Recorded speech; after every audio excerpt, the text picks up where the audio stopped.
The VLOOKUP function is one of the most popular functions for data analysts.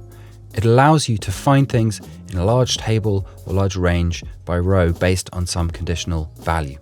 In our case, I'd like to add some more information to the average temperature of each store by, in addition to showing the store number, showing the city of that store.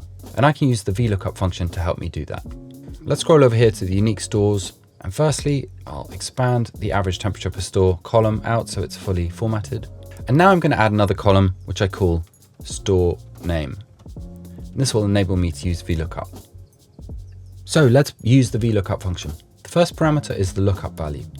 In this case, I'm going to use the unique store number as my key to look up the rest of the information.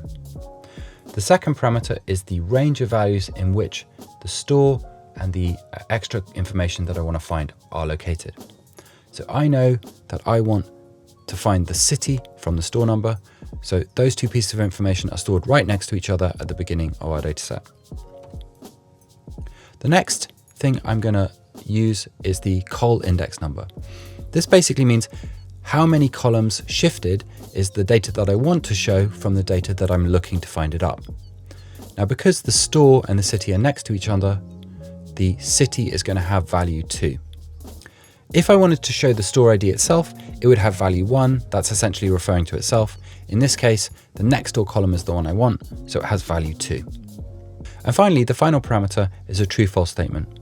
You can specify true if you only want an approximate match done, or specify false if you're only happy with exact matches of the return value. In our case, it's safer to specify false because we only want exact matches. So let's go ahead and do that. Once I auto-complete this statement and go back to my original column, you can see that Denver has been populated here. Simply copy this formula down into the remaining cells for the VLOOKUP table function to have been completed.